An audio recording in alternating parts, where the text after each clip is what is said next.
ഗോപികയുടെ അച്ഛൻ്റെ അടുത്ത് ഞാൻ എല്ലാ കാര്യങ്ങളും സംസാരിച്ചിട്ടുണ്ട്. അതിന് ഉണ്ണിയുടെ അഭിപ്രായം കൂടെ അറിയണ്ടേ? കല്യാണ കാര്യം പറയുമ്പോ അവൻ എന്തെങ്കിലും പറഞ്ഞൊഴിയും, നോക്കിക്കോ. പെണ്ണ് കാണൽ ചടങ്ങാണെന്ന് ഉണ്ണിയേട്ടൻ്റെ അടുത്ത് ഇപ്പൊ പറയണ്ട. അമ്മേ, ഗോപി ഉണ്ണിയേട്ടന് ഇഷ്ടം ഉറപ്പാ. എന്താടാ അവിടെ ഒരു ഗൂഢാലോചന? ഞങ്ങള് നിന്റെ കാര്യം പറയായിരുന്നു. ഞങ്ങൾ ഏട്ടന്റെ കാര്യം പറയായിരുന്നു.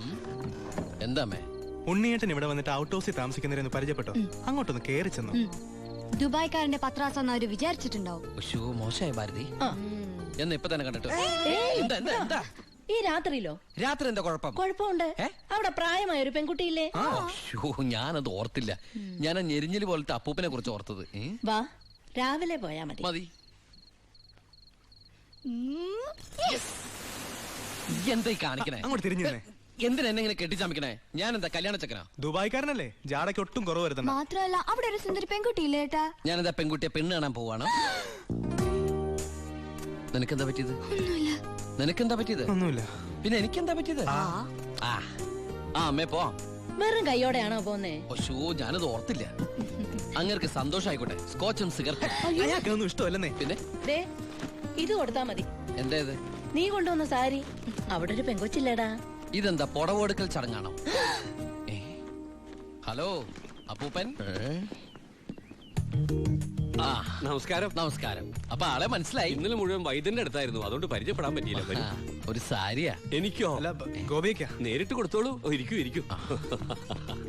ഏയ് വീശു. നല്ല അസല് സാധനം കൊണ്ടുവന്നുണ്ട്. സ്കോച്ചാ. നീ എടുത്തോണ്ട് ചുമ്മാ ആളെ കണ്ടറിഞ്ഞൂടായിരിക്കുന്നു. അല്ല, ഞാൻ മരുന്ന് കഴിച്ചോണ്ടിരിക്കുക, പറ്റത്തില്ല. അത് പറ. എന്തായാലും കേശം വൈദ്യരുടെ അടുത്ത് വന്നത് അത് വളരെ നന്നായി. ഒരു 2-3 മാസം കഴിയുമ്പോഴേക്കും അസുഖമൊക്കെ മാറി ആൾ കുട്ടപ്പഞ്ചാവില്ലേ? അല്ല, ഈ ഭക്ഷണക്രമമൊക്കെ?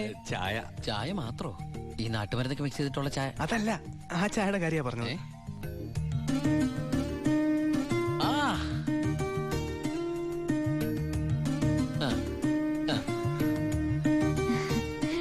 ഒറ്റ മോളല്ലേ? അതെ. കെട്ടിച്ചതാണോ? അല്ല, കെട്ടിച്ചില്ലെങ്കിൽ നമുക്ക് ആലോചിക്കാന്ന്. എന്തായാലും കുട്ടികൾ ഇങ്ങനെ പുര നിറച്ച് നിർത്തരുത്, എനിക്കിഷ്ടല്ല. ഇങ്ങോട്ട് വന്നേടി മോളെ. അതങ്ങോട്ട് വെച്ച്, എന്നിട്ട് അങ്ങോട്ട് പിടിച്ചേ. സാരിയ ചെറുക്കിനെ നമുക്ക് ഈ നാട്ടിൽ തന്നെ നോക്കിയാലോ? ഹായ്, നാണായോ? സർക്കാർ ഉദ്യോഗസ്ഥൻ വേണോ ബിസിനസ്സുകാരൻ വേണോ? ഹൈ, ഞാൻ തപ്പിയെടുക്കാന്ന്. ചിക്കിളി എന്ത് കൊടുക്കും? എനിക്കൊരു കാര്യം സംസാരിക്കാൻ. വലിയ വലിയ ആൾക്കാർ സംസാരിക്കുമ്പോൾ അത്യാവശ്യ കാര്യം. ഇവന്റെ സ്കോച്ചും കൊടുത്തു വിടാട്ടോ. ചികിത്സ തീരുമ്പോ ആളുണ്ടാവണമെങ്കിൽ തങ്ങാലോ. പക്ഷെ എന്താണത്? സ്കൂളിലേക്ക് കുട്ടികളെ കൊണ്ടുപോകണോ? എന്റെ അമ്മ ഏട്ടനെ കൊണ്ട് ഞാൻ തോറ്റു. അവിടെ ചെന്നിരുന്ന് ചോദിക്കാ, ഈ പെണ്ണിനെ കെട്ടിച്ചതാണോന്ന്. അയ്യോ, കുഴപ്പമായോ? അവളുടെ ജീവിതത്തിൽ എന്തെങ്കിലും tragedies? I mean divorce, widows, something like that? Any flash back? ഒരു ഫ്ലാഷ് ബാക്കും ഇല്ല. പിന്നെന്താ മോനേടാ, ആ വീട്ടുകാരെ നിനക്ക് ഇഷ്ടായോ? പറയാതിരിക്കാൻ പറ്റില്ലമ്മേ, നല്ല തറവാടികളാ. സാധാരണ ഞങ്ങൾ ദുബായ്ക്കാരോട് ചോദിക്കുന്ന സ്ഥിരം ചോദ്യം ചോദിച്ചില്ല. എന്ത് ചോദ്യം? എപ്പോഴാ തിരിച്ചു പോണേന്ന്. നിന്നെ പോലെ അല്ല, നല്ല അടക്കമൊതുക്കമുള്ള കുട്ടിയാ. കാണാനും കൊള്ളാം, മിടിക്കുക, നല്ല സുന്ദര കുട്ടിയാ. അയ്യോ, ഞാൻ പിടിച്ചിട്ടൊന്നുമില്ല, ഞാൻ തൊട്ടോട്ട് കൂടിയില്ല. എന്റെ അമ്മേ, എടാ മഹാഭാവം പറയരുത്. ഞങ്ങളെ ഏട്ടനെ പെണ്ണ് കാണിക്കാൻ കൊണ്ടുപോയതാ. അപ്പൊ അമ്മേ, ഇപ്പൊ കഴിഞ്ഞ എന്റെ പെണ്ണാണല്ല. ഞാൻ ആ അമ്മായിപ്പനെ ഇനി പിടിച്ച പിടിയലങ്ങ് കെട്ടിച്ചു വിട്ടോട്ടാ. അമ്മേ, ഇനി നീ ഒന്നും പറയണ്ട. ഈ കല്യാണം ഞാൻ ഉടനെ നടത്താൻ പോവാ.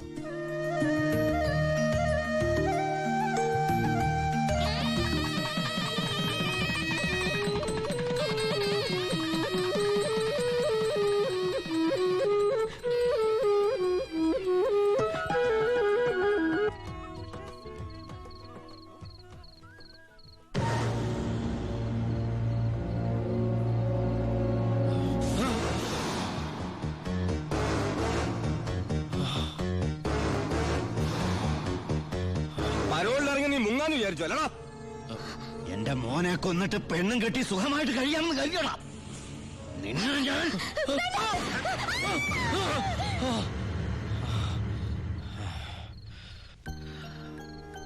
ഞാൻ കാരണം ആ കുട്ടി.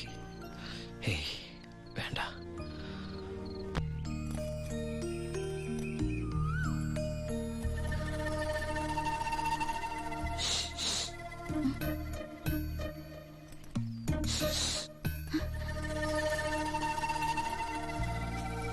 പാമ്പല്ല, ഞാനാ.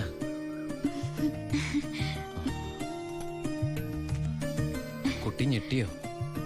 ശബ്ദം കേട്ടപ്പോ ഞാൻ വിചാരിച്ചു പാമ്പാണെന്ന്. അല്ല അത് ഒരു കാര്യം പറഞ്ഞോട്ടെ. ആരെങ്കിലും കണ്ടാലെന്താ?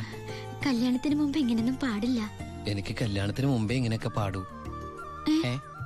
അപ്പൊ കുട്ടി എന്റെ കഥയൊന്ന് കേക്കണം. കഥയൊക്കെ എഴുതുവോ? എന്നിട്ട് വല്ല വാരികയിലും പ്രസിദ്ധീകരിച്ചോ? ആ കഥയല്ല, ഇതെന്റെ ജീവിത കഥയാ. കുട്ടിക്കൊരു സത്യം അറിയോ?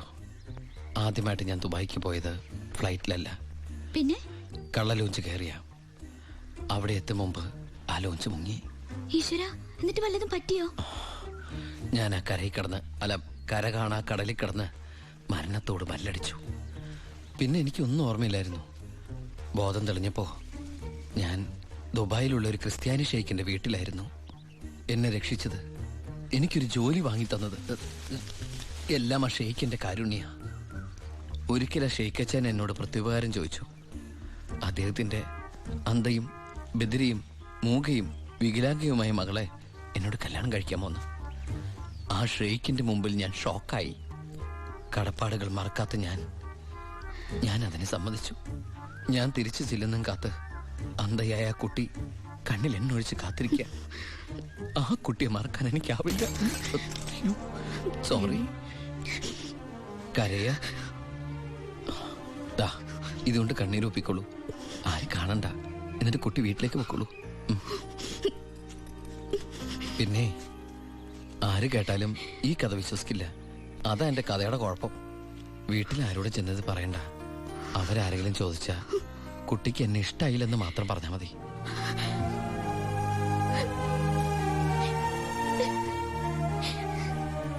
എന്റെ സർപ്പത്തമാരെ, അറിയാലോ എന്റെ അവസ്ഥ. ഈ പാവം കുട്ടിയെ ചതിക്കാൻ എനിക്കാവില്ല.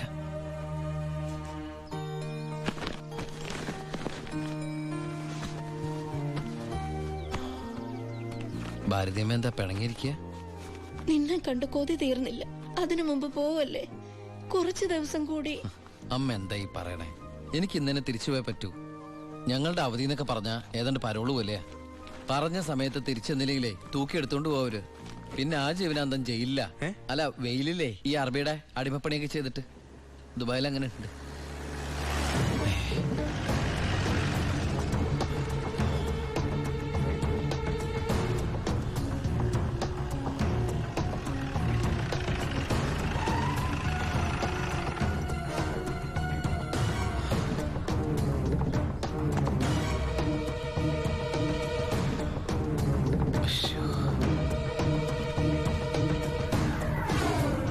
ഏട്ടനെന്താ പതുങ്ങി നോക്കുന്നത്? പോലീസ്. അയാൾ ആ ഗോപികയുടെ അടുത്ത ബന്ധുവാ. ഈശ്വര, ഇങ്ങനെ ഒരു ബന്ധം ഓർക്കുണ്ടായിരുന്നോ? അതെന്താ ഉണ്ടായാലും? അല്ല, ഒരു വല്ലാത്ത വൃത്തികെട്ട രൂപമല്ലേ. അമ്മങ്ങോട്ട് മാറിക്കാ പെട്ടി ഒന്ന് പെട്ടെന്ന് പൊടിക്കോട്ടെ. ഇത്രയും വലിയ തറവാട്ടിന്ന് ഇത്രയും നല്ല ചെറുക്കന്റെ ആലോചന, അതും ദുബായിക്കാരന്റെ. വല്യേട്ടൻ ഫോൺ ചെയ്ത് പറഞ്ഞപ്പോ നിന്റെ ഭാഗ്യായിട്ടാ ഞാൻ കരുതിയത്. എന്നിട്ടിപ്പോ നിന്റെ ഭാഗത്ത് നിന്ന് കല്യാണം വേണ്ടാന്ന് പറയാൻ എന്താ കാരണം? ഇനി നിനക്ക് ആരോടെങ്കിലും പ്രേമം പറ്റുകൊണ്ടോടി? പിന്നെന്താ പ്രശ്നം? വല്യേട്ടന് എന്തെങ്കിലും സംഭവിച്ചാ പിന്നെ നിനക്ക് ആരാ ഉള്ളത്? നീ എതിരൊന്നും പറയണ്ട. ഇത് നിന്റെ ഭാഗ്യമായിട്ട് കരുതിയാ മതി. വല്യേട്ടനാണെങ്കിൽ ഉറപ്പിച്ചോ, ബാക്കി ഞാൻ ഏറ്റു. എന്തായാലും ചെറുക്കൻ പോണ ദിവസം വന്നത് നന്നായി. ഉണ്ണിയൊന്ന് കാണാലോ. വല്യേട്ടാ, ഞാനൊന്ന് ഉണ്ണിയെ പരിചയപ്പെട്ടിട്ട് വരാം.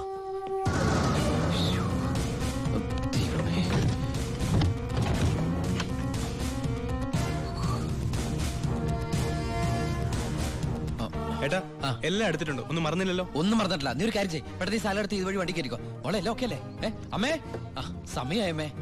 അമ്മ ഞാൻ ഇറങ്ങാട്ടോ. എന്തേത്? ഇത്തിരി അച്ചാറും പലഹാരങ്ങളും. എന്റെ അമ്മ ഈ സാധനങ്ങളൊന്നും അങ്ങോട്ട് കൊണ്ടാൻ പറ്റില്ല. അവിടുന്ന് തരുന്ന ഫുഡല്ലേ കഴിക്കാൻ പറ്റുള്ളൂ. ഭയങ്കര സ്ട്രിക്റ്റ് അല്ലേ?